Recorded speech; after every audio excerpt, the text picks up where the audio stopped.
Morning, folks. Morning. You hear me? Nice. Nice, nice. You do hear me. Well, well. We here. We here. I did mute myself. That's excellent. Morning, Vedro. And morning, Samantha. Hey. Resin 8. Hey, guys. Hey, you guys. Nice. Hope you all are good. I'm just going to do a little thing before we start. I don't have my external screen today. So I'm going to try to do restream. To have restream on my phone. So I can have the multi-chats open. Continue for Google. No, I think we have an account login.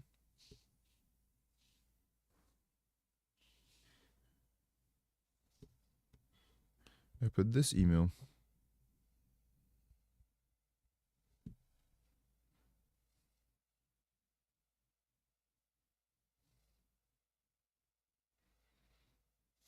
My password is this. Sorry about that. I should have done it before. I kind of forgot about it. Just before I remembered it, the 30-second countdown. Hope you're good. Oh, some messages from Bedro. 1 second, Bedro. Just typing in the password. Some special characters in there. That's right. You have a few hints on my restream password.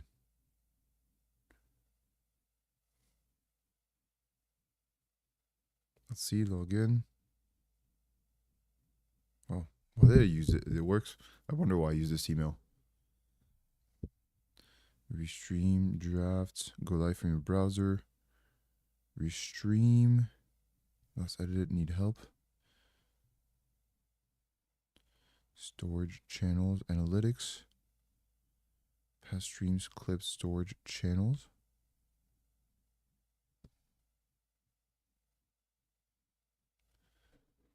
All right, let's see.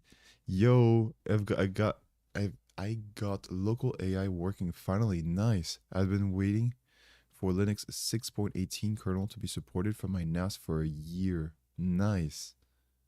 Because I got the Intel GPU. Take your time, man. Thank you. So you got the Intel GPUs, and you were able to. Needs to be supported from my NAS for a year. Nice. Well, lucky that it happened, huh? Nice. Good for you. Good for you, man. So what are you going to be able to do now if you're a local AI? And hey, Samantha, welcome. How are you today, Samantha?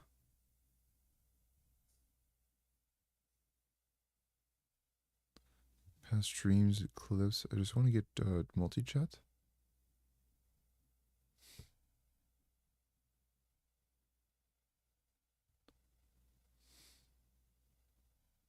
Maybe you can add it. I need to pay. Okay.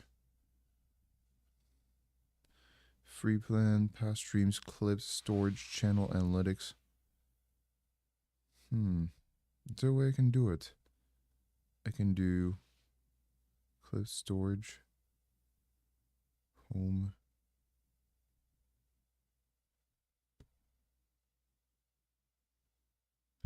This is gonna suck a little bit to I won't have a restream here. I guess it's gonna suck a little bit if someone chats from YouTube.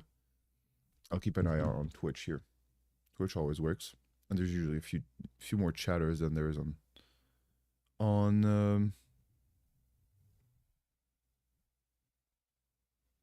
Twitch, on YouTube. Say we got 3 viewers already. Hey everyone, welcome. Great. I'm pretty good, Samantha. Traveling here today, and tomorrow I won't be streaming, unfortunately. I really wish I could, but I have an early flight. So yeah. 28 gigs of combined VRAM just sitting. Imagine. Wow, that's a lot. That's a lot. Yeah, I got Intel B580 and Intel B50 Pro a year, and have been sitting in my system. Man, you made a good deal. Huh? That VRAM is probably worth more than it used to. That's really good that you were able to get all this. Okay, cool. Nice. All right, welcome everyone. We're gonna Today we're going to learn a little bit more about what we started yesterday, which is about email security. So when you leave today's stream, hopefully you'll understand how email security works.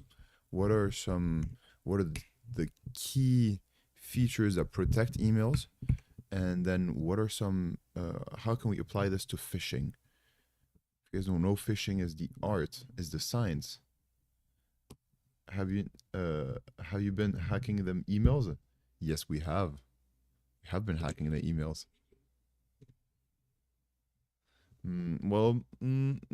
Hacking. No, we've been doing a lot of like understanding email security. And oh my god, I'm sorry, we learned so much. You don't see my screen, it seems. Or am I on pause? No, you do. My internet just kind of slow. So, yeah, we've been learning a lot about email security. We learned a lot. I'm gonna see how long it takes to Bepro to realize who I be, lol. Really like Cyberpunk. I don't know if it's a Cyberpunk reference.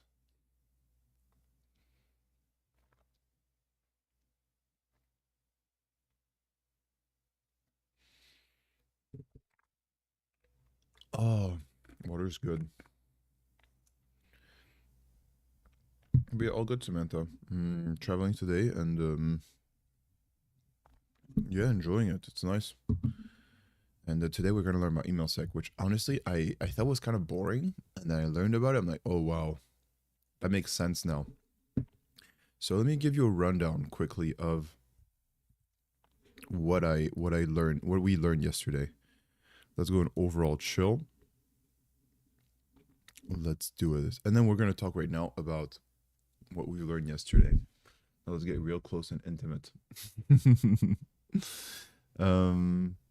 So what I felt like we learned yesterday that was pretty unique was how email security works. So email security works on a framework called SMTP, Simple Mail Transfer Protocol, and that protocol was designed in the very early days of the internet. And so this protocol is quite old and basically does not have security embedded. Why? Because in the early times of the internet, people didn't think we need security. They were just like, yeah, it's all good. We don't need cyber, like, we don't need to incorporate it. People like more or less trusted each other because there was 1,000 people on the internet or a couple hundred. You're talking about Reno as a character in a short story. Oh god, it's Raven. It is. It is also. I knew it. Nice. It is Raven. What, Raven is your name, XR? Reno is a character in a short story by Bruce Bethke. The title of Cyberpunk, the birth of the term. Nice. It is a better username than XR34VN. I also liked XR. That made me deeply uncomfortable.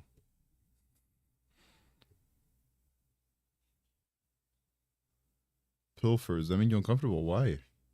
The name change? Or whatever the heck it was. It feels like it refers to a genre, cyberpunk, not the game cyberpunk. Okay, nice. But one of the reasons I did so. Correct, like the metaverse was coincided by the author Neil Stephenson in the cyberpunk novel Snow Cash. Nice. The intimate started into my soul with your baby blue eyes. Aww. Thanks. Thanks, Wilbur. I'll do it a little bit less then. His earlier name spelled the word Raven Elite Speak. His earlier name spelled out the word Raven in Elite Speak. Ah, nice. Ah. Wow. Wow, that's pretty deep. Wow, you guys like code, huh? Samantha sending a little dash. Oh wait, Samantha, you were on Twitch earlier. You switched to YouTube. Nice, a little dash here. Yes, I see you. Did you send any messages? Samantha's a hybrid person. Comes in on YouTube and on Twitch. So everyone, back on Twitch. Oof, it's like boomerang. Coming back. All right. So, what was I saying, folks? SMTP is an old thing, an old protocol that has people trust each other. So people just trust each other. You agree that if it says that it's sent from Samantha, then it's really from Samantha. And then also, there's no encryption by default within the email sent. So, Phils, are you sending your... Oh, you're sending a code. So that's what it is for the email security. Let's go put some music on the side. Let's put some music on the side, and while I talk about this, we'll talk about SMTP. So in order to make it secure for today's era, they came out with 3 main security features that are quite prominent today. One is SPF, the other one is called DMARC, and the last one is called DKIM. DMARC and DKIM, or DKIN, I think. I don't know which one, if it's a K with a, or with a excuse me, with an N or an M. Jeez, daily mix, I can't do that. I can only do stream beats here, I think. Otherwise, I'm going to get reported.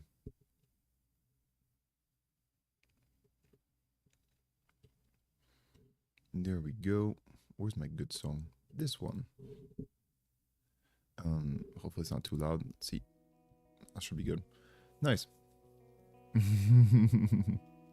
hate you, but I love you too. Nice. You put a secret message there. Very rudimentary substitution cipher by early hackers in the 90s and 80s. 80s and 90s. Nice. DKIM. Domain keys identified mails. There we go. Cyberpunk Reno knows a lot about this topic. That's really good. So folks, yeah, there's 4 of them, and they all work in coordination to provide different aspects of cyber, of different layer in security to make sure that the from header really is from the person that it's saying. So if you see it says from Samantha, how do you make sure that this is actually from Samantha? The way that you do it is that you read, the first way to make sure that this happens is by checking whether Samantha's server, whether Samantha has a DNS, which is basically a platform that says, hey guys, I'm Samantha, I own the domain Samantha, and I will send emails from this list of servers, from this IP list of servers. And Samantha will send emails from this, only from this IP. So if you get it from another IP, then it's not from Samantha. So this is the SPF. Does that make sense to you? Joining out you speak, by the way. It's a little too loud, you think? Yeah, true. It's a little loud. Thank you, Pfizer. Pilfers. I called you Pfizer like the like the medicine manufacturer. We talked a lot about them during COVID times. So I think it should be good now, no? We forgot about Pico. I think last year Pico CTF required you to send a phishing email via stamp, so there was exposure to the technique. Ooh. So the phishing email via SMTP, there was exposure. That sounds really good. We can have a look at it if you want. If we have time today, Cyberpunk Reno. So, that's the first thing. SPF is this. It has a list of IPs that it can send. Like Samantha will send their emails from. And if Samantha sends an email from another IP address, the receiving server should be like, okay, this is not Samantha. So that's what the SPF stands for. Now, DKIM is really cool. It features public key encryption to make sure that it works. Does that make sense? It's pretty crazy. So Samantha sends an email. She encrypts it, or they encrypt it. She encrypts it, and that email can be decrypted by a public key. So like the DNS says, hey guys, this is my crypto key. Use it to decrypt all my emails to make sure that it's really from me. All the emails to make sure that it's really from me. Now, if you're able to decrypt it, it has to come from Samantha, because no one but Samantha has access to this key. That's how this works. And the last one is called DMark, and I still haven't understood it pretty well. So let's get into this now. Vamos. Box went to sleep.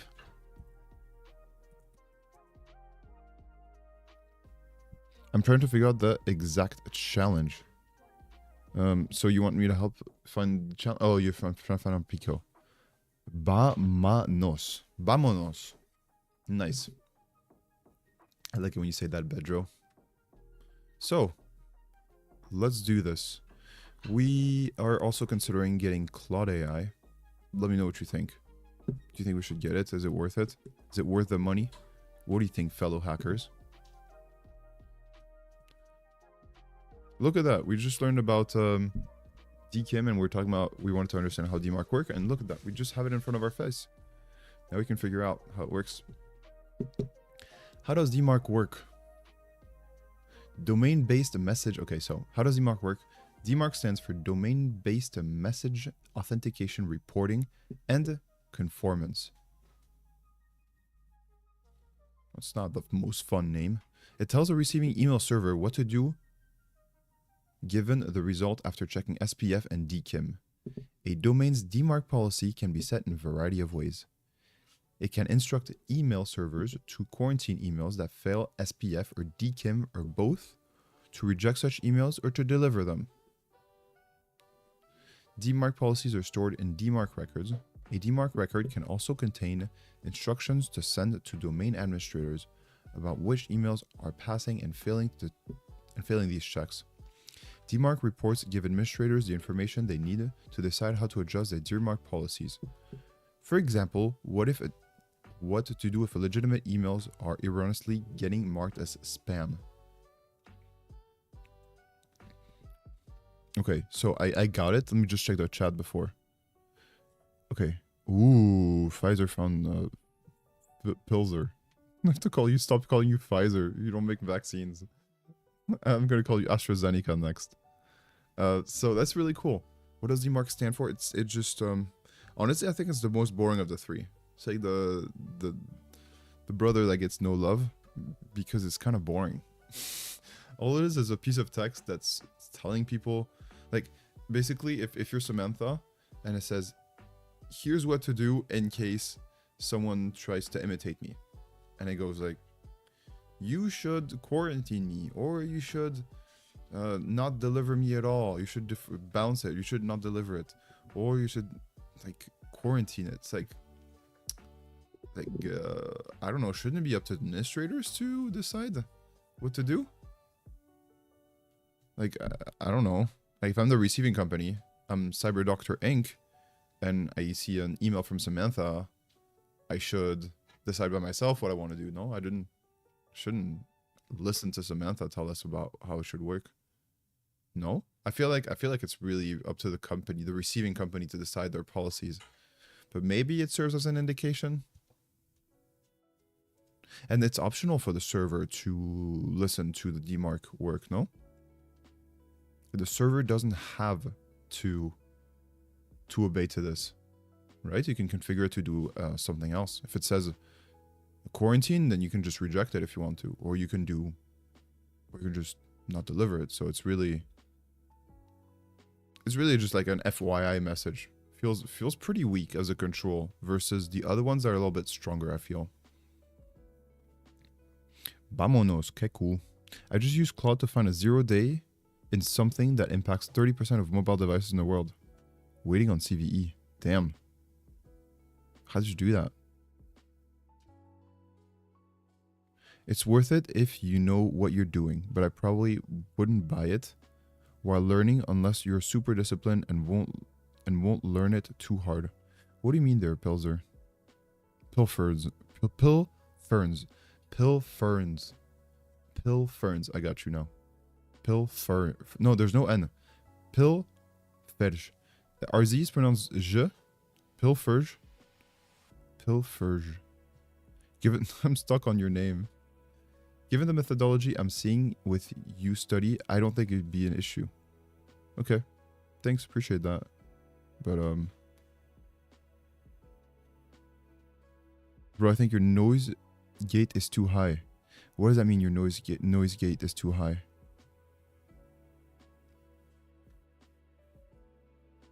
What's funny is that DMARC has a legacy HTTP. Has a legacy with HTTP. The Content Security Policy Report to directive does the same. Really? Replace the mail server with a browser though. Bro, I think your nose gate is too high. What does that mean? I'm gonna call you Yoink because pilfers and runs. The microphone noise gate. It sounds fine to me, Hex Able. I think your noise gate. What is a noise gate? Microphone noise gate. Okay. Sounds fine here too. It's like it's a little too high or a little too low. Is that what it means? Sounds fine. No microphone noise gate. It's a filter in your mic settings in OBS that you can change the pitch level of audio. Yeah, I adapted it a little bit, but I think it's pretty raw overall. So Crips, you could hear a paperclip drop. Hey, Rabbit Paperclip here. Of course, with a paperclip reference. Nice. Welcome, Paperclip. And welcome to Hexable as well. Thanks for being here. So, honestly, DMARC disappointed me. It sucks, I think. But you can ask ChatGPT a little bit more about how it works to develop upon it. But yeah, pretty disappointing. I'd say it's a security control that's like a 2 out of 10. Alright. Generalized definition between AI. What were we doing yesterday? Oh, we were learning about model drift and operational drift. Wow, that was fun yesterday. Noise gate is basically a filter which only activates if volume exceeds a threshold. So quiet noise does not get through a recording. Thank you, Bedro. I can tell the streamer in you. Folks, if you don't know Bedro streams, usually quite late, just before us. I can hear the fan or something? Don't tell me you can hear the fan. So make sure to follow him if you're interested in fellow hacking streams. I found the challenge. It's not Pico CTF. It was Huntress from 2024. Do you want to share it with us? I can hear the voice cutting when he's a little bit far. Oh. Interesting. Okay, I'll have a look at that. We need to adjust it. You can hear the...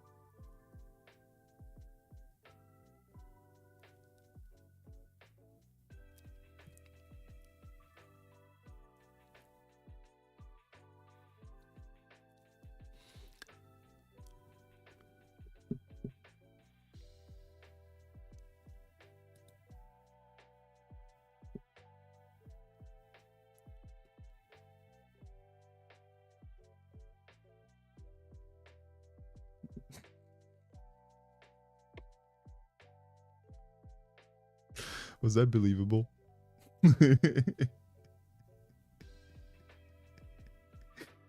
Was that believable? It happens, man. I was trolling you guys. It wasn't off. Alright. I don't know how good of an actor I was at making you guys believe it. We could hear breathing for a moment. It was like, oh wait, he's muted.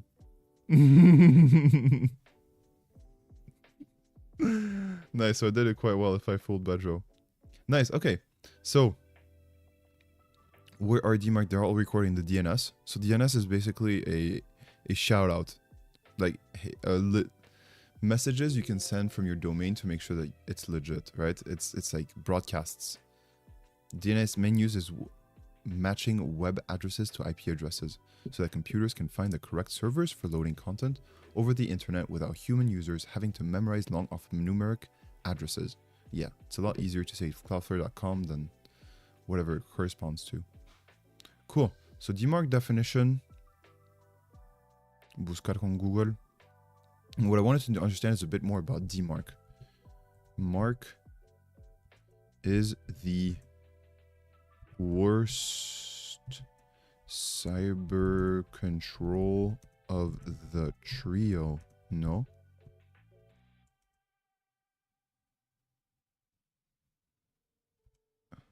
How is it used usually?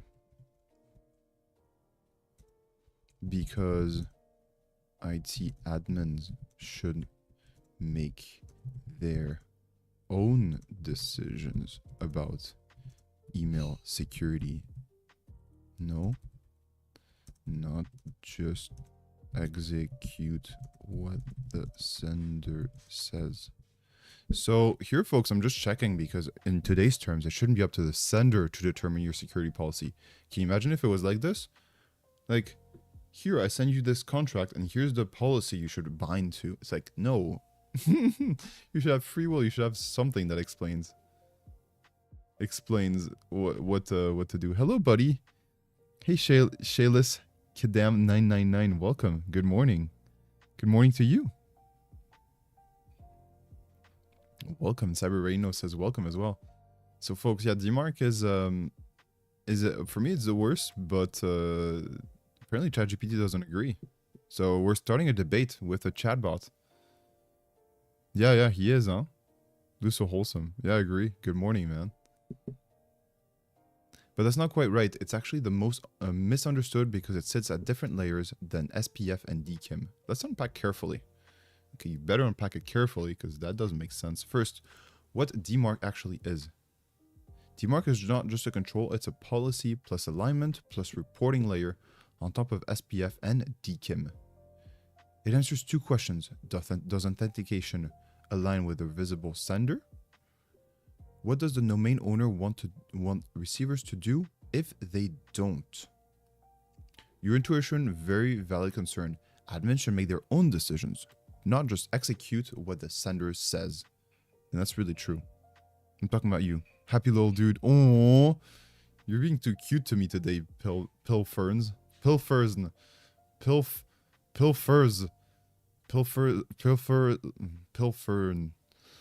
Got it. Just here learning to secure and being a positive person. Thank you very much, man. Appreciate it. Admins should make their own decisions. You're trolling HCP. I can't. No, I can't. Actually, I can't pronounce it. Pilfers. Got it. Pilfers. Pilfish. Okay. My partner had to come in there. Do you pronounce it the Polish way? Pilfish? Czy to polski? So apparently it's not Polish. Or it's at least the origin is unknown. Admins should make their own decisions, not excuse what the sender says. This is absolutely correct from a security standpoint. Yeah. So IT admins should make their own decisions. So that's really good. And here's the key. DMARC does not force receivers to obey the sender. Okay, so it does not force the, of course. Or what the fuck. Receivers like Gmail, Outlook, ultimately applying their own filtering, use reputation systems, combine different signals. DMARC is just one signal. So why does DMARC feel weak? It delegates policy to the sender domain. DMARC says the domain owners tells you how strict to be. That feels backwards because the sender defines the rule, the receiver enforces it optionally. This is unusual compared to many security models. Of course, it's like someone knocks at your house and then tells you how they should behave once inside your house. You're like, dude.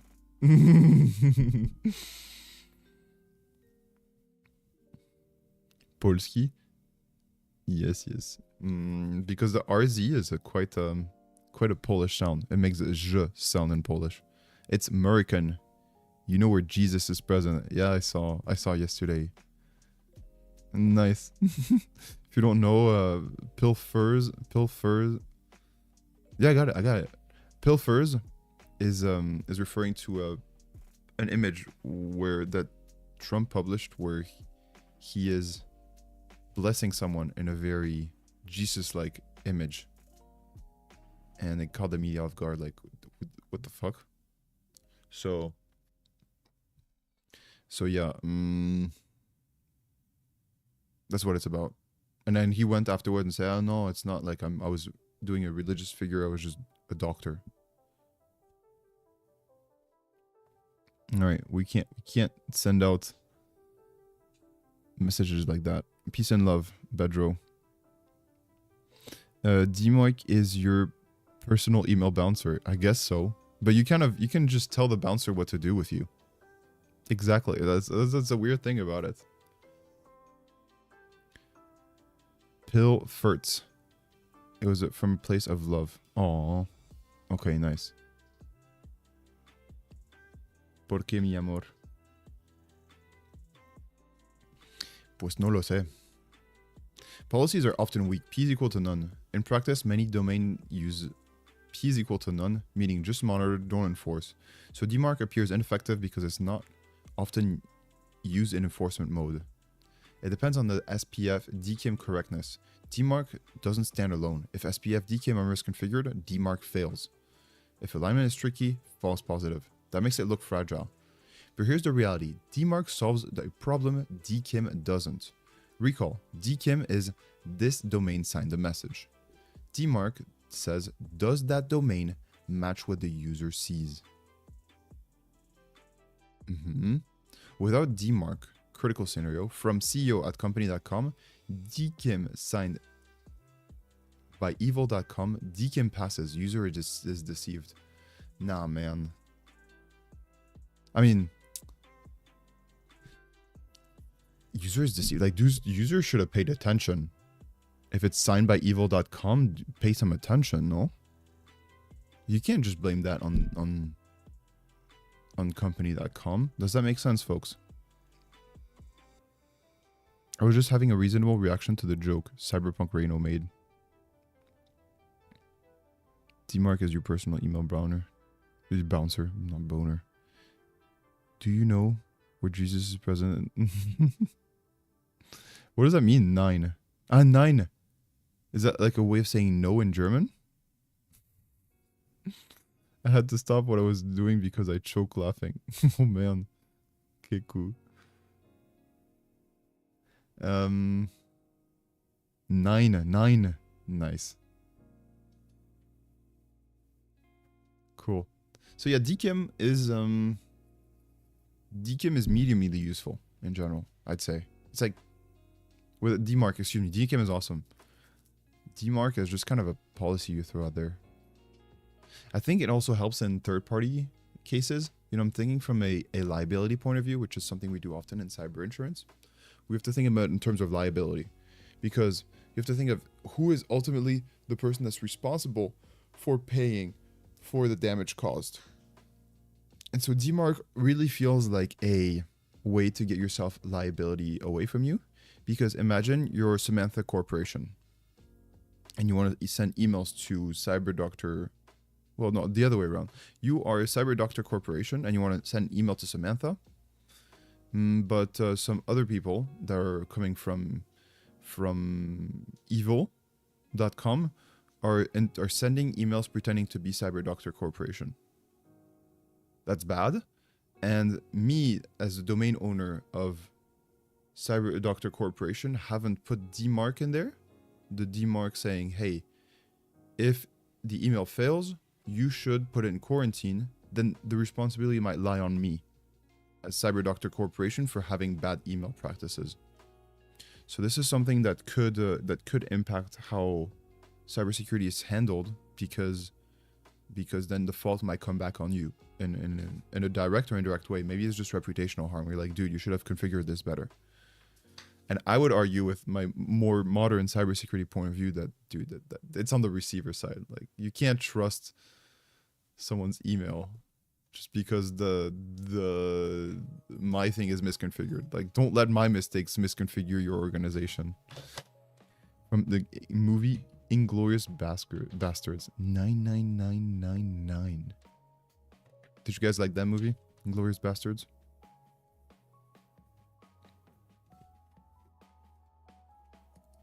I thought it was quite violent, no? It's pretty good, but I can't remember. It was like Germans. Oh, there was a really good evil characters. And the entry with the French guy, the starting scene with the French guy was quite fun. You forgot with the accent. Inglorious Bastards, the German one. 999. I don't know, man. As a European, Badro, I mean you are European too, but Nazi jokes are always funny, but it kind of resonates in my culture when you talk Nazi. It's like there's still a little bit of trauma here from this era. Not funny? Your partner says it's not funny.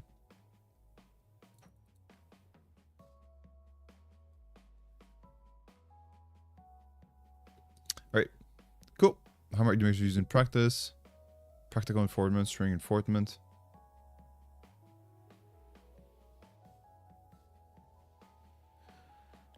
Poor reporting of visibility, hugely important. Alright, this is often okay. DMARC provides aggregate reports who is sending as your domain. Forensic insight into spoofing attempts.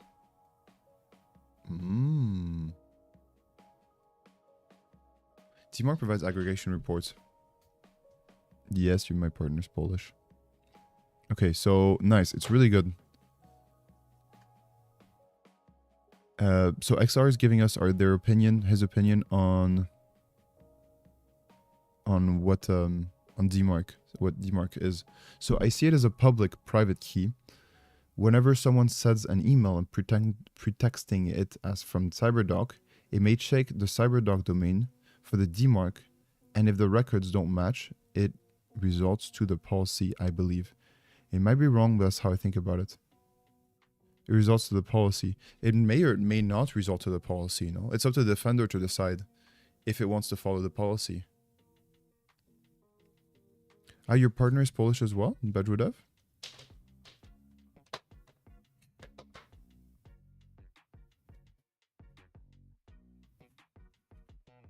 Hesitant Jumbo was talking about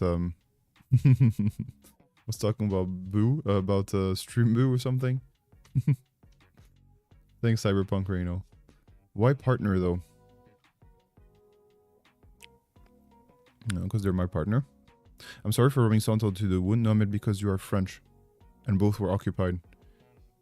Yeah, both were occupied, but very differently, huh? Yes, bad bot. Go bye. Caveman talk. Nice. Nice. Both were occupied. Yeah. But there was trauma in both countries, but I think it was stronger in Poland.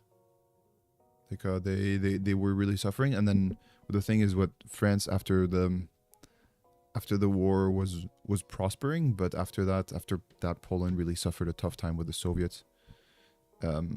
Soviet times were really tough in Poland, especially early on. There was a tough control by the Russians, some revenge stuff. Like the Russians were really not clean with the Poles. So there's a lot of trauma from this time, from her side and from my side too. Like speaking of deportations and stuff, we learned about it at school quite early, and it was quite traumatizing. I remember we're like maybe 8, 9, and we're receiving Holocaust survivors talking to us about their life in the camps, how it was, how they escaped, and stuff like this. It's like, wow. Like these people are no longer alive most likely today, but wow, was it stories. Text you what? Sounds good. See you later. Bro, hold on. What mark are you using? I'm using Maono, made in China. Model is PD 400X. You see my hair from up close. As a journalist, I apologize for what Stalin did. All right, he's from Georgia. You don't have to apologize. Yeah, what did US and what USR didn't help? Yeah, true. Yeah, Bedro's right. They just stood there. Can you change the angle? Kind of. But the thing is, I'm working on a tiny. I can't show you, but I'm working on a tiny surface area. So that's what sucks about these desks is I have my computer there. It's probably like 50 centimeters. My computer's like 45, and there's 5 centimeters left, maybe more. There's like 8 centimeters left for my my microphone and my tripod to stand, so the angle kind of sucks. So you don't cut off. I gotcha. Yeah. It's usually awesome. When I have the boom arm, you hear me always well, but this is kind of the thing with domain. And maybe I've been receiving messages from YouTube. I'm just ignoring them. No, it doesn't look like YouTube is talking today. Good. Samantha, if you're here. Oh, fuck, Wrench. Wrench sent messages. Hello, Doc. No, Wrench. Wrench sent messages. It was 21 minutes ago. I don't know if Wrench still survived this. Okay, I'll stop harassing you on it. Okay, cool. Nice. All good, Hexo. I appreciate the feedback. It's something I need to look into, but it's true. I don't travel that much usually. It's just been happening a lot for the past 3-4 weeks. And I will get a secondary screen, so the chat with you two will get solved. It's just I'm trying to get my work to pay for it. Because paying for things is not as fun as getting them for free. Just no matter how much money you make, I think Jeff Bezos is still happy when he makes something for free, when he gets something for free. Who's the richest person? Is it still... No, it's probably Musk now, or... I have no idea. Signal and spam filtering. Okay, so I think we understand the three kings of... I think Wrench even messaged me on... Oh no, it's XR sending... Okay, send the CTF. Nice. Write up of interest for you. Nice. Well, thank you for that.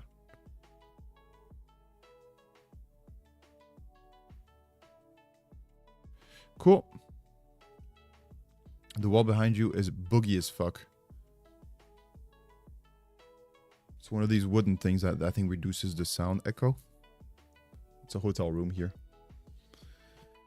Yep. Okay, so cool. We talked about email security, the top 3 things that are... The top 3 things that we should know about email security. That's what we talked about. All right, so... We talked about how each thing was working. Email spoofing fundamentals. Other techniques involve using domains similar to legitimate ones. For example, support trytohackmesecure.com instead of support at trytohackme.com. Classic stuff. I'm not sure how familiar you folks are. For me, it's like brain dead a bit. It's like, okay, yeah, no shit. I feel like today's modern world just teaches a lot about this stuff automatically. RN Microsoft is a good one. Yeah, I got fished by it yesterday. Yeah, XR did it yesterday, and we fell for it. I just saw Microsoft.com. Like, what does XR mean? And yeah, he's like, and I looked at it. I'm like, oh, you got me. Credential harvesting, a login. Okay, so credential harvesting is a login attack, a login cloning attack, where the attacker replicates all visual elements on the legitimate website, including logos, fonts, and form fields, and hosts them on a deceptive domain. The primary jurisdiction lies in the destination of submitted credentials. On the authentic side, credentials are transmitted to the organization's authentication servers. On the clone page, credentials are sent to a script under the attacker's control, which logs them in a file or database. Subsequently, the victim is redirected to the legitimate site, minimizing suspicion. As a result, the victim perceives only a failed login attempt, while the attacker acquires the victim's password. Nice. Nice. So that means that... yeah, I've actually, folks, I have to tell you, I fell for a big phishing once. Huntering closes their challenges, can't replay them after the CTF is done. Really? Ah, really? It's a good one, yeah. CDN URLs are great for it too. Content delivery work great. What do you mean? CDN URLs are great for it too. What does that mean? And credential harvesting. Oh, I felt for it once. I was on Facebook, and it was a while ago. I was on Facebook, and I saw something on someone's wall, and it was about, I think, an anaconda versus a lion that were fighting, and who would win. And you could see an image of what the snake and the lion were doing, like they were kind of fighting. I'm like, wow, this is really interesting. And I clicked on it, and I think I typed my password, my login and password, and then the message appeared automatically, was posted on my Facebook wall automatically. I was like, holy shit. I don't know what I did, but I never had this problem again. I just did that once, and then nothing happened. But yeah, I got phished a while ago. Maybe I should change my password on Facebook. So yeah, I got baited by a lion fighting an anaconda, which I'm not sure happens in the wild. Like, anacondas live in the jungle, and lions live in the savannah. It's like, it doesn't seem very likely that it could happen. But yeah, I got phished by this once, credential harvesting. And yeah, it's pretty effective. What are we even talking about, Lord? That's a good question. We're talking about different social engineering things we can do. So with email, how can we do different attacks? And this one is about credential harvesting. I miss the context so hard. Yeah, it's also on me. I think I have to guide a little bit more my viewers. I think also, I look at the stats a bit, and I see that I have quite a lot of unique viewers. Like yesterday we had something like 70. But the thing is, people are bouncing quite quickly. And I think it's because they don't necessarily understand what we're doing.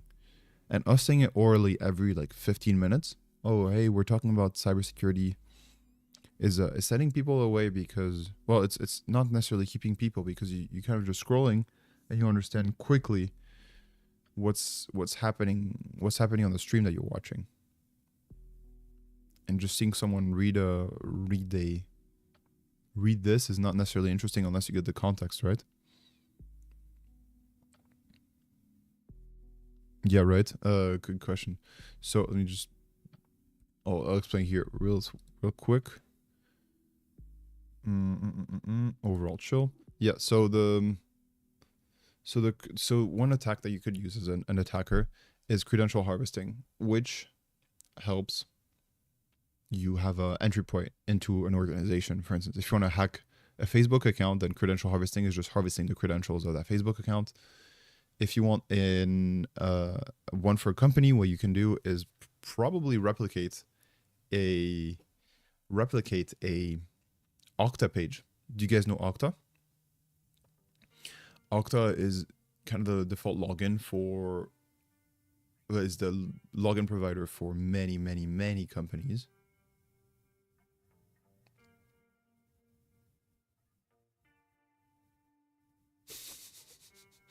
Rabbit paper clips, talking about paper clips again. Nice. Cybermark Reno, if you're a musical animal, what would you be selected from the following? Birthday, favorite color, pet name, what are you? I mean, I don't like these. One sec, I'll get back to the cyberpunk. So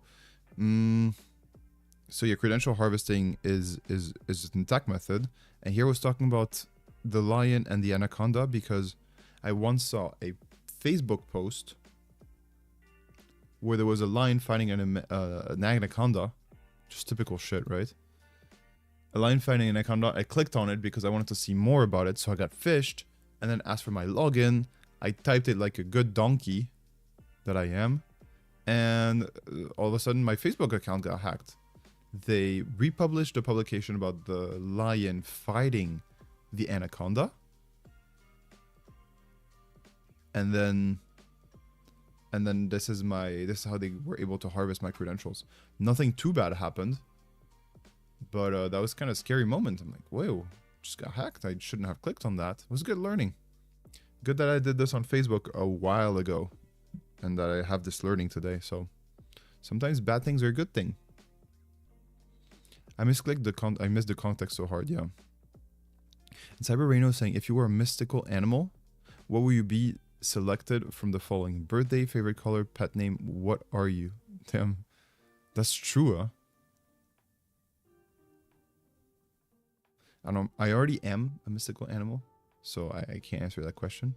But I don't like it when people, like, a security question is your favorite color or your mother's maiden name. Like, that's private information, and I don't know. A good hacker could probably find it. It's not that hard. You know, if you already have my email, you know my first name and my last name. You maybe know my date of birth. Maybe you can guess who my mom is and try to find their maiden name. I don't think it's too hard. So yeah, security questions are a little silly. Those who know. Those who are intrigued will be intrigued. This is what it is. If you're talking about the previous question, I am the intrigued one. They said that about paper clips giving advice too. Yet here they are. Things can happen. Nice. Oh, that was 5 minutes ago. Yeah, computer. I controlled W'd your stream accidentally. So there was a link. Oh, I get it now. Nice. It's a pretext to get information through basic manipulation, but by meme. Exactly. By a meme. This time it was about a clickbaity video. But it worked really well. And congrats to the hackers for this. You got me. It's like this scene from Breaking Bad. You got me. If you don't know, it's a scene where the main character is a drug dealer and drug manufacturer that's searched for by his brother-in-law, because his brother-in-law works in the DEA, and he says a joke, yeah, it's you, and the guy says, ha, you got me, as a joke, but it's really him. Like, wow, it's really next level shit. Ooh, my partner's gone. We can turn off everything. Bedside off. Whole thing off. Ooh. It's getting intimate.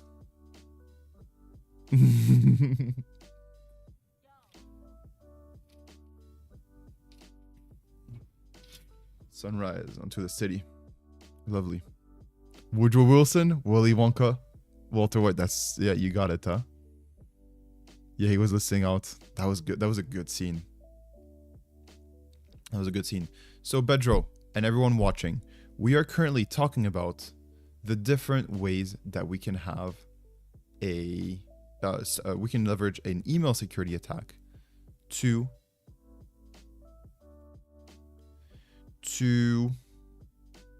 hack someone or to do different things. So we're going to go through the different ways that we can do it. So payload delivery mechanisms. A frequently used delivery method involves a Microsoft Word document and containing a macro. Okay. Upon opening the file, the victim encounters a prompt enable content in order to view the document, which is a built-in social engineering tactic. So yeah, you're like, oh, the content will be delivered once you enable the content. Once enabled, the VBA macro executes silently in the background. In an actual attack, this macro may download and execute malware during a penetration test. However, it is typically placed with a benign beacon that merely checks in to confirm execution without causing harm. Now, that's not fun. Weight Watchers. Wonder Woman. Nice. Do you have a paperclip? And it's tough, huh? Weightless. Maybe weightless something. Weightless weave. Paperclip. I don't know. Typical sequence of events goes as follows.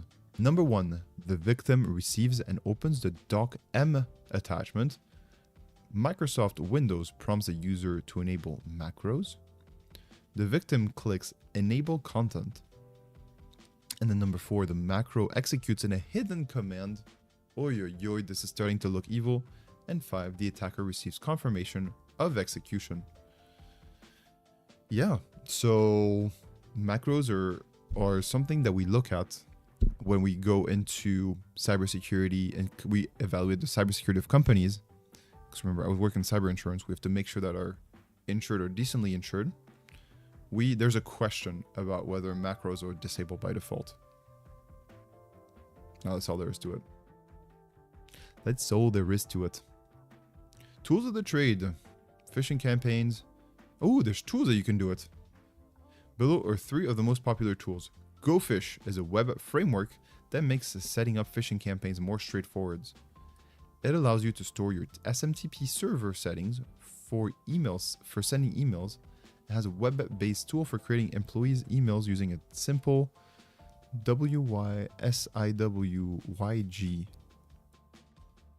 Why do we need to use this? What you see is what you get, editor. You can also schedule emails and have analytics dashboard that shows you open and click rates. You can get some hands-on experience with GoPhish in our Phish room. I think we're fine. Evil NGIX is a tool designed for advanced phishing campaigns that bypass multi-factor authentication. Ooh. How does this work? How are you able to bypass multi-factor authentication? It acts as a reverse proxy between the victim and the legitimate server, capturing credentials and session tokens in real time. Ooh la la. That sounds evil. GitHub Evil NGIX 2. It's a GitHub. It's in a GitHub repo. Sorry about this white screen. Well, is it gonna have a README with? Oh wow! Even on my phone, I can see how bright it is. Evil Ginx is a man-in-the-middle attack framework used for phishing login credentials, along with cookie sessions, in which in turn allows to bypass two-factor authentication protection. My God, we have to work with this. I mean, there's so much we need to do, folks, but I kind of want to work with this to learn a bit more about it. This is a tool, a successor of Evil Ginx, released in 2017, which used a custom version of NGINX HTTP server-side man-in-the-protection functionality to act as a proxy between a browser and a phished website. Wow. Damn, it's written in Go. God damn, folks, there's so much to learn. I think it's called typo squatting.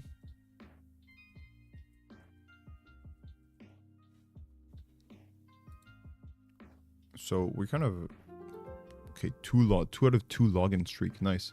Which 3 security measures help organizations defend against email spoofing? Okay. DKIM, DMARC, SPF. Hope I spelled it right. Nice. I did. We did. Nice, folks. Anatomy of a phishing campaign. Maybe we can do XR's box if you want to. Or is it gone now? Because you sent it earlier on Discord, XR. Is it still something we can do? Ooh, we got a new follower. Hello, Cyber Attitude? Solitude. Ooh, Cyber Solitude. Join the squad. Hello, Cyber Solitude. Are you actually Solitude, Dairy? Man. Hope you're okay. Well, and I just destroyed your ears with this Microsoft fall. Oopsies. Apologies, folk. I owe you all cake for this. It's gone. It's a write-up only. Oh, man. Oh, man. Alright, it's a write-up only. So thank you very much, Cyber Solitude, for your follow. Hope you're good. Hope you're good. Hope everything is okay with you. Alright, planning and scoping. So reconnaissance, scenario plays. So we're gonna finish on we're not finishing the stream yet. We're looking at the anatomy of a campaign, and after we do that, I think we're just gonna bounce quickly to get to the last challenge where we actually have to phish Bob.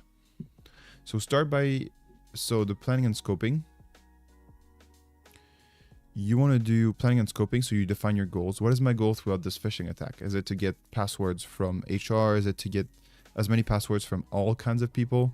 Like, what is your goal in this? Do you want credentials? Do you want to have malware? What's your idea here? And then you do reconnaissance, information gathering.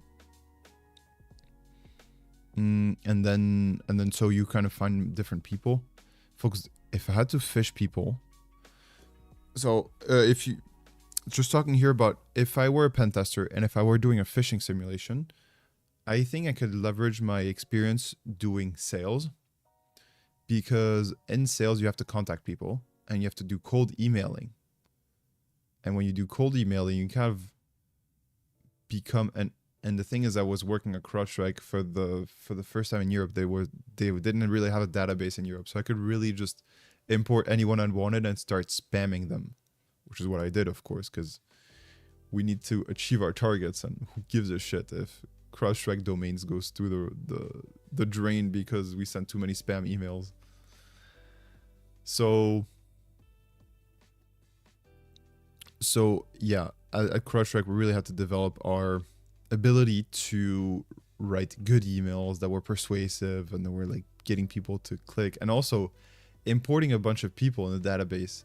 There's so many tools out there that allows you to just read on LinkedIn who's at this company, what kind of filter out exactly who each person is, or what their role is at the company, get all of their emails, send them out to your CRM, so to your database, and then have what we call enrich with emails, with phone numbers and stuff like this, to be able to send them emails. And oh my god, if at this reconnaissance phase, to get the emails, to get the stuff would be so much easier today with all the knowledge that I have. So yes, folks, if you want to become a good phisher with reconnaissance and stuff, doing sales for a little bit is a good idea, specifically an SDR role. So yeah, reconnaissance is a key part. You need to look at what the company does, who's doing what, and LinkedIn is a big part of that. Next, you want to do a scenario and payload development. So you want to create the phishing attack, and maybe if you're doing it through the macro way, you need to have a good macro that works, test it out and stuff like this. You actually do the exploitation and you do the reporting. Too long didn't read, do your homework. Yeah, pretty much. This is the idea, do your homework. Planning and scoping, reconnaissance, exploitation, and post-execution. I think you all get this. Recommendations table. Alright, so open rate, click rate, credentials, entry rate, attachment denotation rate, reporting rate. Your campaign shows a credential entry rate of 6%. According to benchmark, which level does this correspond? High risk. I think there's 4 here, so it might be high risk. And medium or low, or different numbers. Nice. What metrics measures the percentage of users who open an attachment? Attachment open rate? No. Attachment denotation rate. Attachment denotation rate. So we're learning a bit here about oops, no, we didn't do it. Attachment may not be in English. You're not in English. The fuck?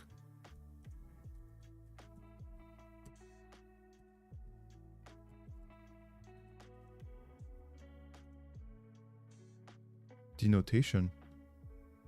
Detonation.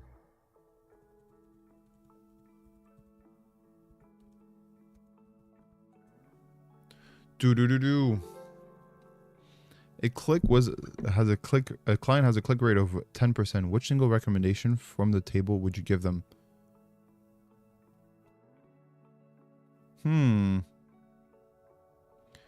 Focus security awareness training. Focused security awareness training.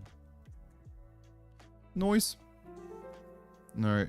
Oh, and there we go. Social engineering toolkits. So now we're actually getting to the box, folks. Target machine, start machine. Hooray, your machine is connected. I think we need to... go into here. You see I changed the background here. Hope you like it. And we're going to connect to the VPN. VPN, it is OpenVPN. First, let's go into downloads. CD downloads. LSLAT. And we need to go here to find the latest EUS irregular, cyber doctor regular. It is from April 13th, which is yesterday. Are we the 14th? Nice. EU West, your cyber doctor. Okay, so let's put that. Open VPN 3. I think it's 3. // I'm surprised I don't get this suggestion. Oh, maybe I deleted those, the suggestions. Connect. I think that's how it is. Maybe you can do help first. Config import, config manage, config remove, config list, session.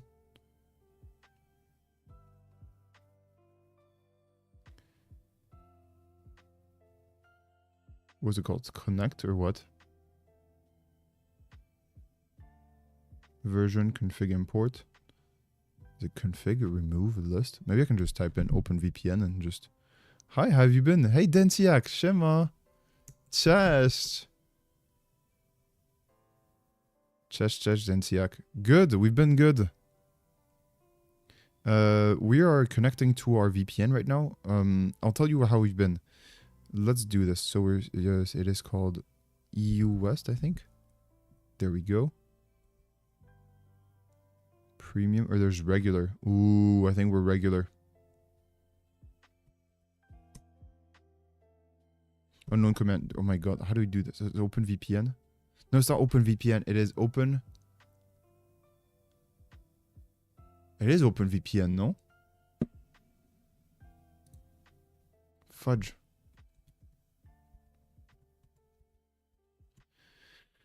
Densiak, we've been very good. Very good, honestly. We did a lot of things. We explored a lot of domains since you left. My god, you were there like day 70. You've been there for like 70 days, I think, or something. Before Christmas. I've been good. So we've been exploring a lot of domains. We've been looking at low-level code, which I don't think is for us. We've been looking at AI, and that's been really fun. I think we'll get back to AI soon because I think it's the most fun part. We're actually going to talk about it on Friday if you want to join for that. But yeah, we did a variety of stuff. I think we're getting better at hacking. Yeah, day 142, I think. So yeah, our level's progressing pretty good. And you, Densiak, how you been? You know, I was thinking about you yesterday, funny enough. Okay, we haven't seen Densiak in a while. Yeah, actually, you were part of the quiz at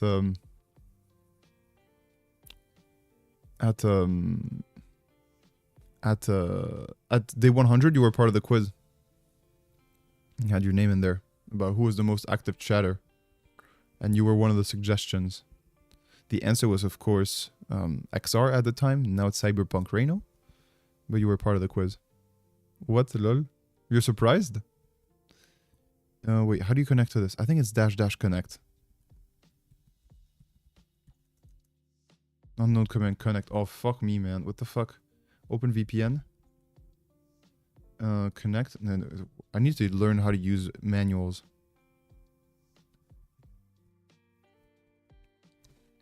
Let's do man. OpenVPN. Command. Options. What are the commands? Versions. Config import. Config dump. Configs list.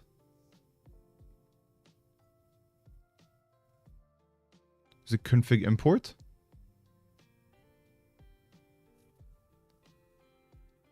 TYSM. I've been doing fine. Just need time. Yeah. Open file a VPN. Okay, thank you very much. Open VPN. It's not Open VPN 3. File the Open VPN. All right, thanks a lot, Cyberpunk Reno. Just need time? What do you mean you just need time? You're out of time in life, or?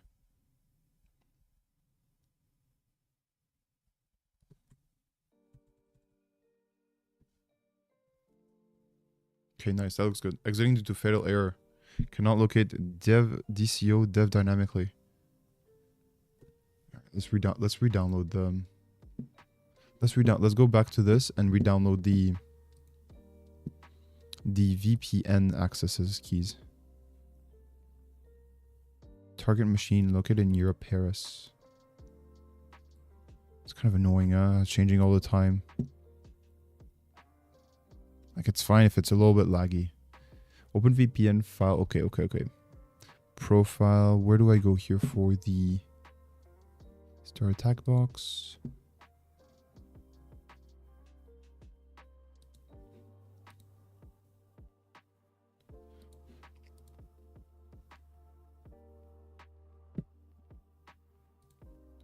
Man, there we go. IP address, maybe it's here.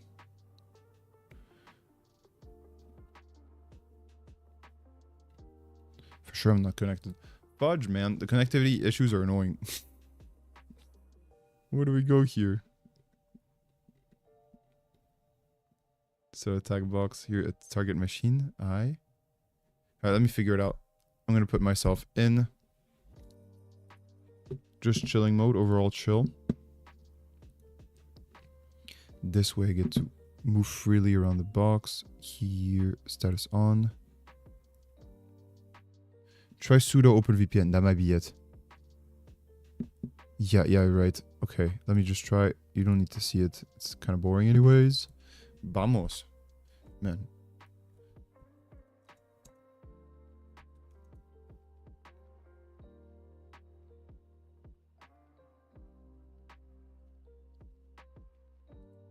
All right, looks good. Let me just ping the IP to make sure we got it connected. Ping. Nice, working well. Thank you very much, Cyberpunk Reno. Oh, that was Densiak. Nice. Thank you very much, Densiak. Already coming in and saving the day. Thank you, Densiak. All right. I wish to do something different, but I'll have to wait a few months for that to happen. Tell us, man. What do you want to do differently? And thank you for the help, Cyberpunk Reno and Densiak, on this one. Truly appreciated. Tell us more then. I wish to do something different, but I'll have to wait a few more months for that to happen. Transition to a more administrative field of work. And you don't like it too much. You know, you want this to happen, no? You want to wait a few more months for that to happen. You want to transit to a more administrative field of work. I wish to transition. Because you're a pen tester today, no? If I remember correctly.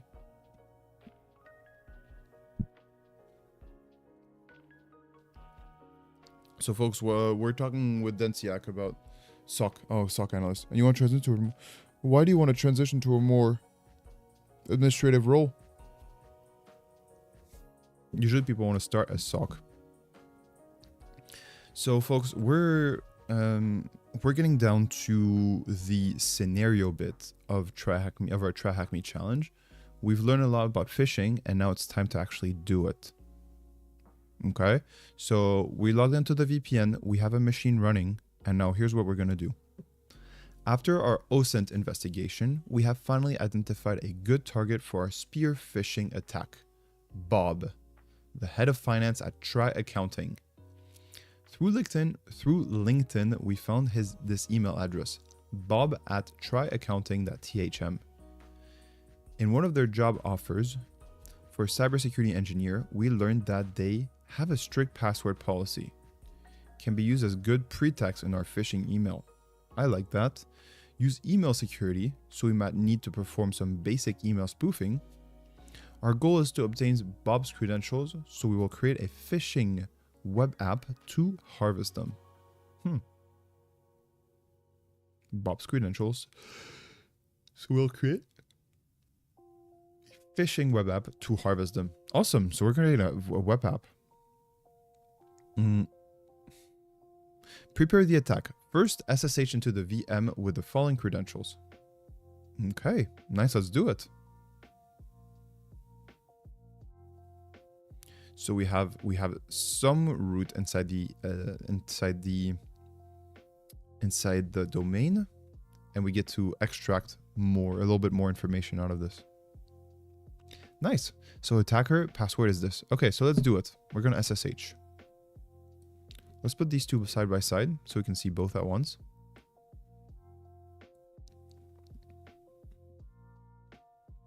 Let's go here. SSH attacker at, ooh, nice. They changed dynamically the IP address here. 10.128.176.159.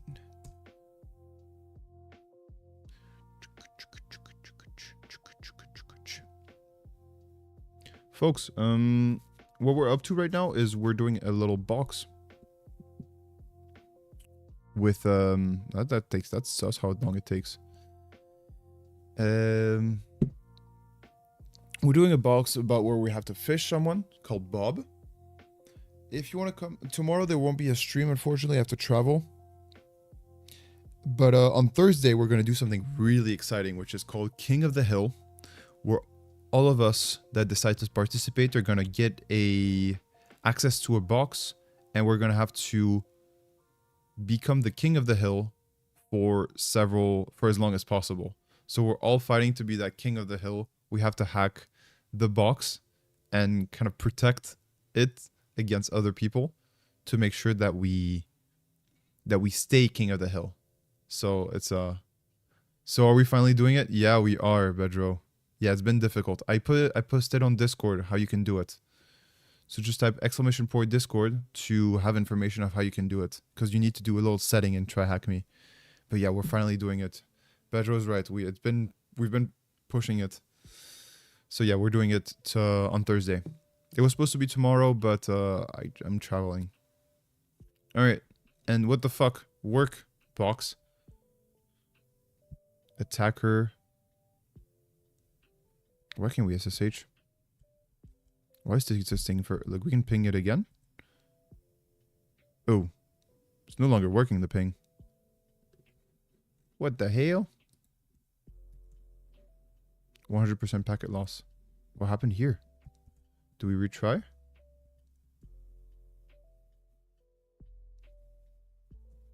I retried resetting the commission. But I've never done try hack, did I say hack the box? It's try hack me. It's try hack me, not hack the box. My apology if I misspoke. Typical math stuff. Typical your cyber doctor stuff. I do it all the time at work and stuff. It's kind of annoying. Never done either of them.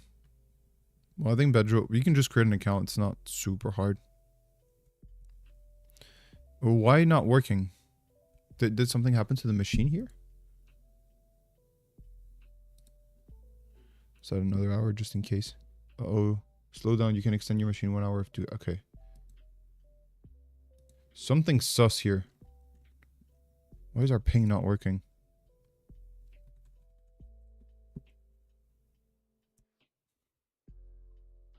What the hell?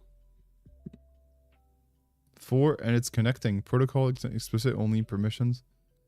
It was working before. Did you move the boxes somewhere else, computer? No. Probably not, no. Start the machine? What the fuck? Large screen recommended. Start machine anyway. Eat my ass, dude. What the fuck? So yeah, you can just create an account if you want to try hack me. Hurry, machine has started. Maybe need a few minutes. The fuck? Machine IP. Okay, well, we'll get a little break, folks. That's surprising me. Pleasure that you've never done either of them. given that you're quite good at cybersecurity, but you haven't been on Try Hack Me or Hack the Box, which are the biggest two. I don't know about you, but I don't hear the music too much. Or you barely hear it. Hey, I'm leaving to working tomorrow. Need to work. Just like security from network POV. I just like the security from network POV. Ah, nice. It's crazy the different number of fields you can have within security. Kind of like to compare it to the military. There's just so many different types of specialties in there, and I think in cybersecurity it's becoming the same thing. I misread that. I just like security from networking point of view. Yep, I misread that. Networking, so from networking point of view. So you just like the networking part of cybersecurity. That is crazy, man. We all love different things in cybersecurity. We all love different things in it. I find it really interesting how we all just have different interests. It's like some things are super boring for some and some things are super interesting for others. And that means that we have to work in teams basically in cybersecurity. Ping this address. 247, let's see. It's working. So the box gives backs. You misread that again. I just know like security from a networking point of view. My God. I missed the no. So I saw you just my God. I read like a donkey. I think I should read more about it because it's hurting me a bit, the fact that I can't read really well. Are you still a risk analyst, Cyber Doctor? Yes, I am. I started off with a self-hosting like server-side apps on my hardware. And then I started to dev my own server-side applications because that was cool. Nice. Bedro's a self-starter person. That's really good. Yeah, that's why you became a streamer as well now. You're a networking guy. Apparently so. And yeah, I'm a risk analyst because this is part of my job. I'm a cyber insurer, so I sell policies. It's not really giving. It's not for free. We give cyber policies, and we have to make sure that the client has decent protection. Otherwise, we're freaking trolls. Our SSH, nice. Fingerprint is this. Yes, I want to connect. The password is attacker1234. Boom. Nice. Who am I? Your attacker. Nice. Try hack me 2404. Densiac, jack of all trades, probably. Well, a response person.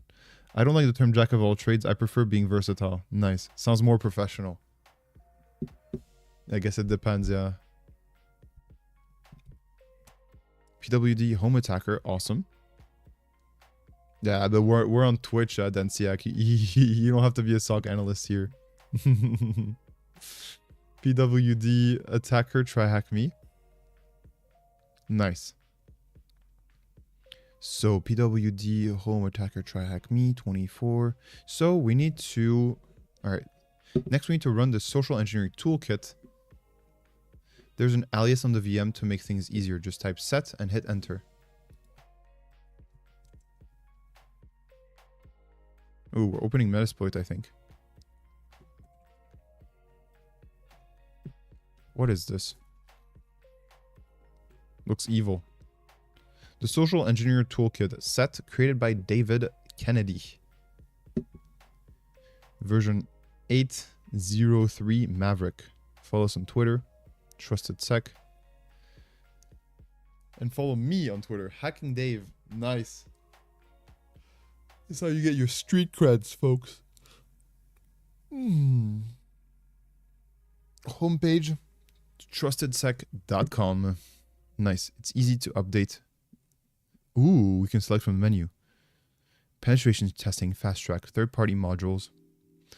Update the social security engineer toolkit. Update set configuration, help, credit. credits, and about. Okay, so set. What do we want to do here? Well, I like the term, I have ADHD, so my interests shift very often. Yeah. It's tough to stick to something. Yeah, you have ADHD. Bedro Dev, have you heard of DNS tunneling over HTTPS?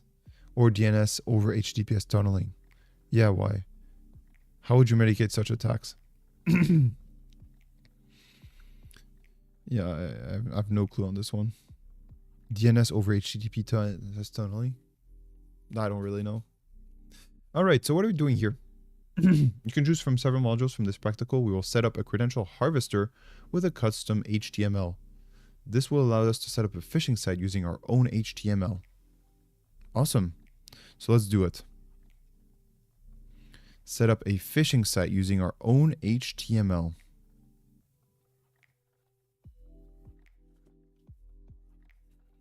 Set up a phishing site using our own HTML. Okay, got it. Select the first option, social engineering attack. All right, so we press 1. Is it loading? I think so. All right, it's telling us a list of stuff. We want to do spear phishing, website attack vectors, infection media generators, create a payload and listener, mass mailer attack. My God, there's so many options.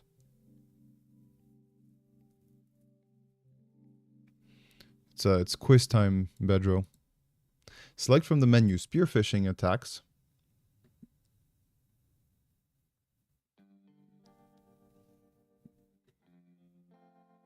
Set 2 Java. Set 3. So we want to set 2 here. Infectious attack vectors. Website attack vectors. All right, let's do it. 2 enter. And now we have different options for doing it. And I think we want to do credentials harvester. That's what we're going for, no? So let's just read what we're going to get into. We're going to do credential harvesting right now. So here's what that looks like. It is the credential harvesting, the credential harvester method will utilize web cloning of a website that was a username and password field and harvest, oh, maybe I don't see the full thing. Oh, harvest all the information posted to the website. Got it. Wow, let's do it. So the credential harvester 3. The first method will allow set to import a list of predefined web applications that it can utilize within the attack. Okay.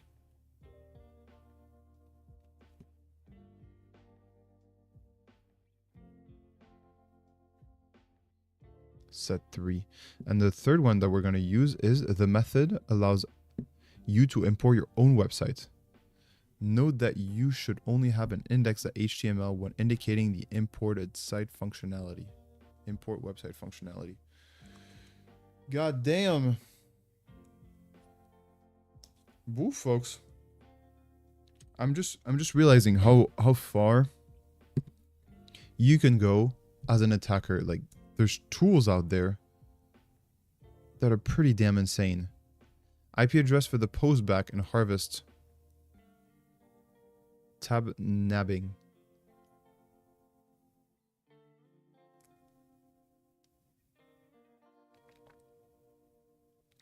Nice. Choose custom import. Okay. Web templates, set 3. Got it, we just did that. Then provide the following path for HTML.index. Home attacker set toolkit. Then press enter. Oh wait. And finally enter the following URL. Just copy in the okay. Path the website to be cloned.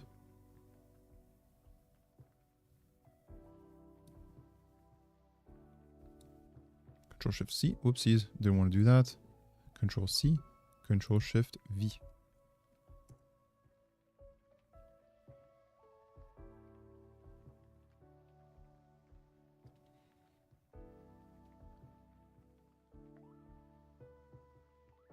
Okay. I'm not sure what happened here.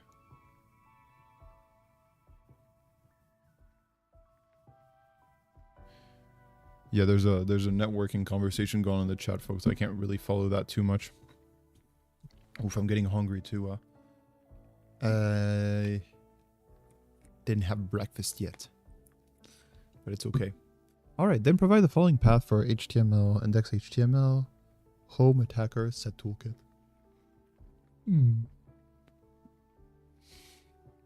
Choose the third option, custom import, so we can use our own HTML file. During a real campaign, we would use the site cloner option to create, okay, a copy of our target's web app. Yep. It's pretty genius. But here what we do is set 3, which is custom import. Then we did this, provide a following path for HTML. Did we do that?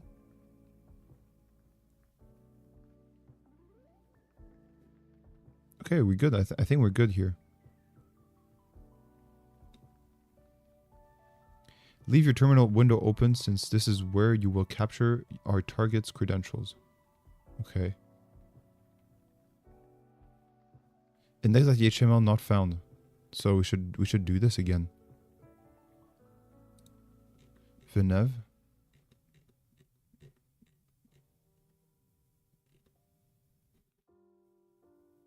Oh god, what do we do?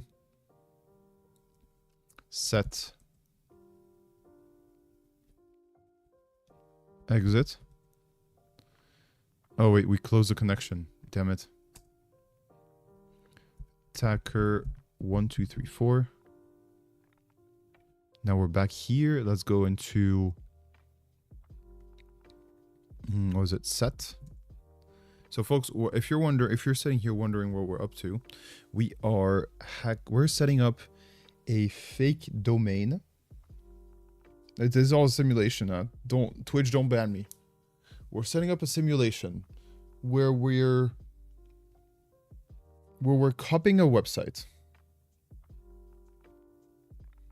We're copying a website, and with this copied website, we are. Goddamn. And with this copied website, we're just saying, hey, just copy this website, and instead of sending the password over to the original server, send it to us. That's all there is to it. Can you send your camera somewhere else or make the terminal smaller so your cam doesn't obstruct the terminal? Yep, good idea. Good idea, Danciac. Choo-doo-doo-doo-doo. We'll be over there. We'll be over there, top left today. You big head, get your big head out of there. Great way to say it. Get your big head out of there. I agree. Yeah, the bottom right is often the most important part. So, okay, so we're talking about the networking thing here. Some pretty fun things. So data is just traveling over HTTPS. To be clear, this is not what I meant when I said networking security. I would just probably close the 443 port in the firewall. But that is just a do sign, the endpoint. Damn, you guys are advanced. So yeah, we're copying a website, and instead of sending over the credentials to the server, it's gonna be sending them to us. Which is some cool stuff. But for some reason, it didn't accept it. I think we did something wrong here. So we need to do set. Why doesn't it work? Oh no.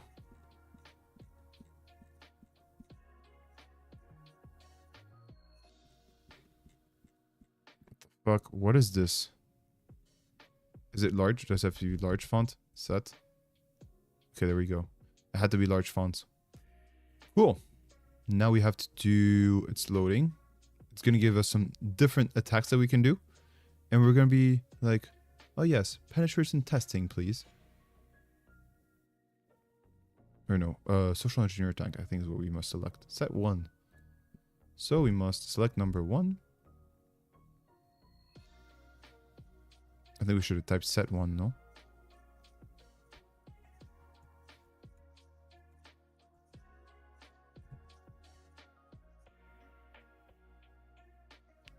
Wait, no? Spear phishing? We have to type in... Whoopsies. What the heck? We have to type set2. And so when we do this, we have to type set3 for... Oh, wait. Credential harvester. So yeah, it's number 3. Indeed. Denial service. So we here set 3. Credential harvester attack method. And web attack IP address. And here we do a custom import. So let's do a custom import 3. Folks, all we're doing is setting up the options here. It's quite simple.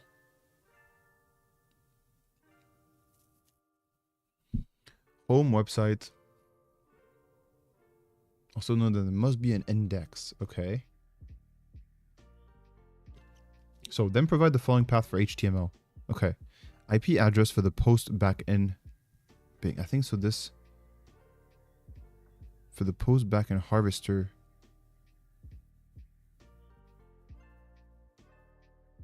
I think the IP address should be this one.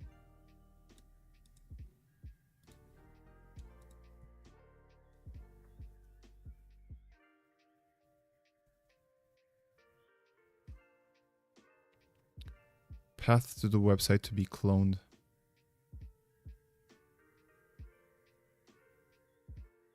Oh, I think I did it wrong. I think I did it wrong. I would unplug the server probably if I'm honest. Nice. Thank you for shopping. Hack Gibson hugs are worth. Okay, set again. Okay, we're starting over. God, we're gonna know everything by now. Alright. Apologies, folks. I'm struggling to properly guide the thing. 1, 2, and then we're gonna type 2. And I'm hungry. Ah.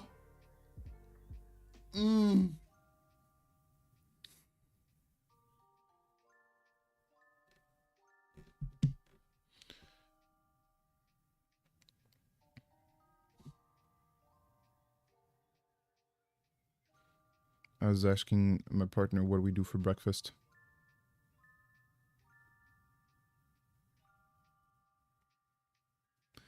Boom! Or I can also go outside.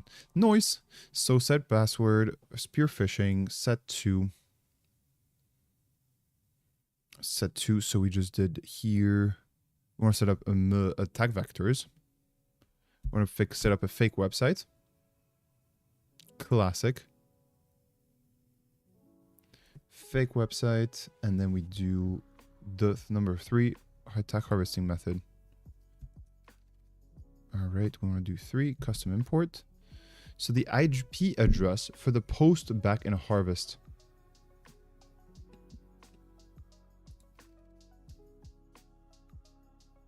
Index.html.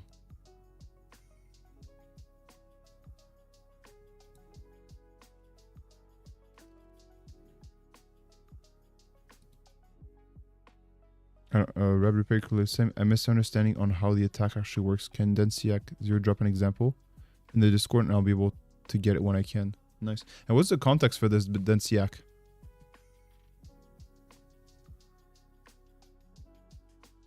Well, what's the context? Are you struggling with this in your SOC job, or do you just want to quiz Bedro for fun?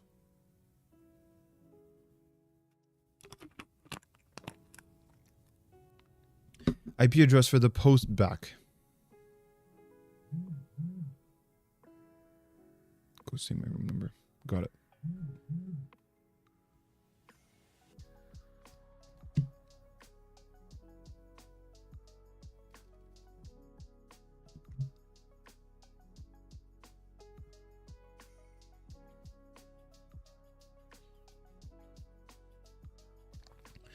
Now, the type of attack is extremely hard to mitigate, and I was just thinking about how to mitigate it. It's just like, damn, how would I do it? Let's see what a networking expert would do. Did you ask ChatGPT? Or whatever AI? I'm certain it's possible, but probably requires multi-layer approach. Hey, I can probably solve that for you. Sick in the mind. You do it by traffic shaping. Jeez. So you're asking how to mitigate the attack without compromising on the integrity of the service. Yeah, probably, no? Only authorized systems permitted to send DNS queries outbound. I think in organizations, the time that cybersecurity just says, yeah, let's stop the service is very limited. I think usually we as cybersecurity folks just have to agree that we do not have the power often to say no to things. We can say we are orienting people towards the right decisions, but saying no outright is not something that we usually have the power to do, I think. Let me know if your perspective is different. Man, sick in the mind arriving with big knowledge directly. Hey, sick in the mind. Welcome. Good. So we need to provide IP address for the postback and harvester tap number. Okay. I think it's okay to have this one. I think it's showing this one by default. I think it's okay. Path to website to be cloned. It is...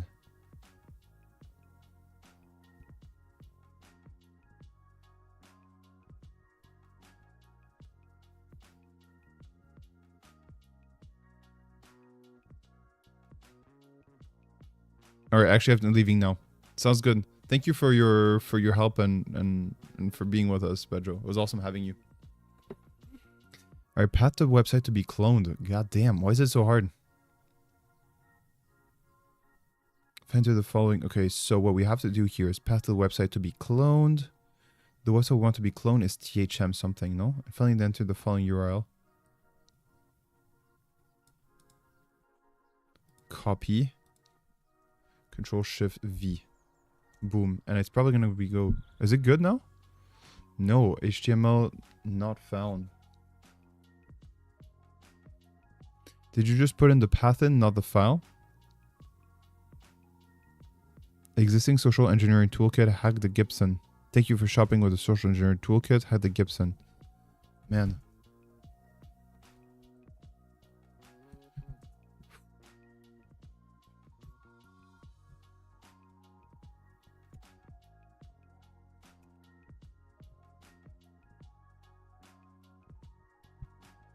It's annoying. Man, I have to reconnect every time. So folks, if you're joining now, what we're doing is we are hacking we're copying a website to harvest some credentials. So imagine that you have a website that you usually log into. We're copying it and we're making it look like this website so that we can harvest Bob's credentials. So we want to do a social engineering attack. I think it's a social engineering attack. Fuck, I forgot again. It is a social engineering attack. One, we want to do 2 and then 3. 1, 2, 3. That's all there is. And then 3 again. 2, 3, 3. I think it's custom import. All right. Now it's asking for the IP address for the postback. Let me ask ChatGPT about this actually. Okay, important. Read this before entering the IP address. The way that man, I need to pay more attention to the instructions from the terminal sometimes. There's just so much blah blah in there. It's hard to discern what's important or not. When it says important and you should read this, you probably should. So let's read this. Important, read this before entering the IP address. Important. The way that this works is by cloning a website and looking for form fields to rewrite. If the post fields are not usual methods for posting forms, this could fail. If it does, you can always save the HTML, rewrite the forms to be standard forms, and use the import feature. Additionally, really important, if you're using external IP address, you need to place, if you're using an external IP address, you need to place the external IP address below, not your NAT address.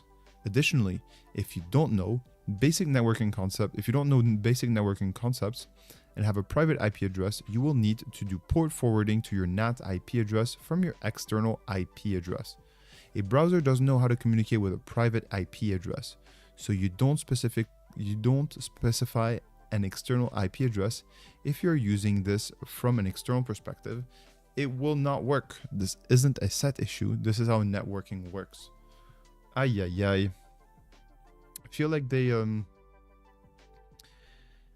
had maybe a few complaints, a few issues before with people like complaining to them, hey, this is it's not working in my private area, and they don't understand how it works.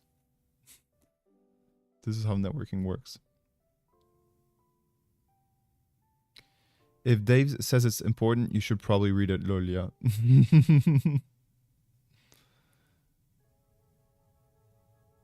That's in the queries outbound that stops the access filtration. It wants file path, not URL. So I think I should here put the file path. Home, attacker, set toolkit. Control-Shift V. IP address for the path. Okay, let's do it. I think it's what it is. And the path to be cloned is...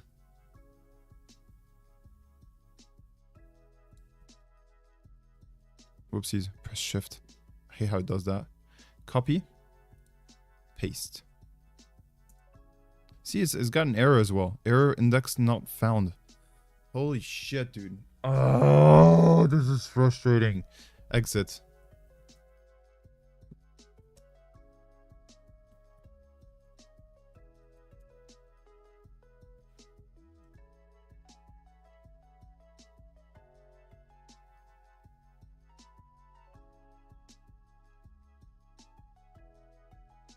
What the fuck? What happened? System is going down. Unprivileged users are not permitted to log in anymore. For technical details, see this. Did I just crash the machine? Holy shit. Wow. We're that bad at hacking, folks. We lost our access. Oh my god. That was humiliating. No. What the fuck? So, folks, we try to log in because when we get it wrong, it takes us to venv attacker try hack me set toolkit. Or maybe it's where we're supposed to be. But it didn't find the index.html. What is this? Wrote this tool. CEO for trusted sec. Over DNS, it would have access unless it is compromised by those best in DNS records. DNS hosts. Hacking Dave, aka Dave Kennedy, wrote this tool. CEO for trusted sec. I think it's a good tool. It looks good. It's just that for some reason, can't get it to work. Now we can SSH or no? I think it's just a machine freaking closed. I think we just did something to the machine. Folks, we're not going to be able to do this in 11 minutes. I need to get to work. I need to eat something. I need to do so many things, and it sucks because we can't freaking hack this. It's not that hard to copy a website. I don't know what's wrong. Maybe we don't have the patience, or what's wrong with us? First of all, we didn't read. What do you think I should do differently, folks? It's frustrating. I feel like whenever we have to set something, like whether it's Metasploit and stuff like this, whenever we have to go in the Linux terminal and set up things, it's always an issue. There's always an issue. I'm not sure. What do you think we can do better here? Just kind of trying to ask him feedback to see how we can get better at what we're currently doing.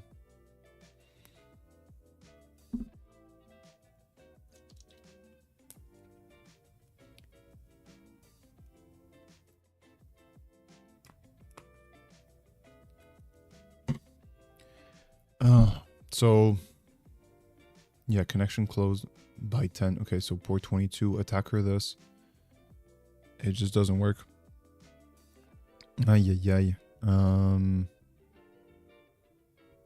We're gonna get back on this box definitely, folks. I don't know when. I think next week, early next week, because we have it's not that bad. Password flag. All we need to do is set up a little website that has has the capability of hacking, like just making a copy thingy. maybe I can work on it by myself as well, so that you folks don't have to go through all the pain that I've been going through. So folks, I think we're gonna end it here for today. Tomorrow there's no stream. Because I'm traveling. But on Thursday we're gonna have the King of the Hill stream. Thursday is King of the Hill stream. So please connect early so you can participate. Connect early so you may participate, and we're gonna talk about. We're gonna hack each other. We're gonna hack a box, and it's gonna be nice and difficult. You folks are gonna crush us, I think, but we're gonna learn a lot in the process. I think some of you guys are really good at hacking, and you're gonna battle each other out. Samantha, you were here the whole time. Later, thank you for sticking around. And yeah, after that, we're gonna talk about AI on Friday. AI is such a huge topic right now, whether it's at work or at the different things that we do. So we're going to talk about that. So Thursday, King of the Hill, you're going to participate. So if you want to be a participant, make sure that you come in early, like when it starts at 6 a.m. 6 a.m. Paris time, which is midnight New York time. And then you can work with us on hacking. And then Friday, we're going to talk a little bit more chill about AI. And then on Monday, we'll get back to this thing about phishing, creating a web page and phishing someone's credentials. So ciao Samantha, ciao all. We had a lot of people in the chat today. We had Densiak, Weird Sick in the Mind, that appeared like a superhero to solve Densiak's issue. We've had a lot of people today. We've had as well Wrench from YouTube that we missed the chats from. Holy moly. Feel bad, but as hard as when I travel until we get the screen. Yeah, we've had, of course, the one and only XR. Pilfers. But yes, so yeah, we had a lot of people in the chat. Is there someone we can raid, folks? I see we have like 6 people in the stream. 8 people in the stream, so that's really good. It's a really high number. Let's see if we can raid someone. Well, let's go into InfoSec streams. Your cyber doctor is online. Man, what happened to... there was one ethical hacker. No, there was a hacker that was with us all the time. We could raid a lot, but I guess they haven't been very active at the same times as us. So yeah, folks, we'll close it here. It's too bad. There's a few viewers. It could have been fun to go. But thanks to come for Densiak. We'll finish it here. No raid because there's no one from InfoSec streams. And folks, I'll see you on Thursday. Please take care of yourselves, and see you soon. Ciao all, guapos. Please take care. Ciao, ciao.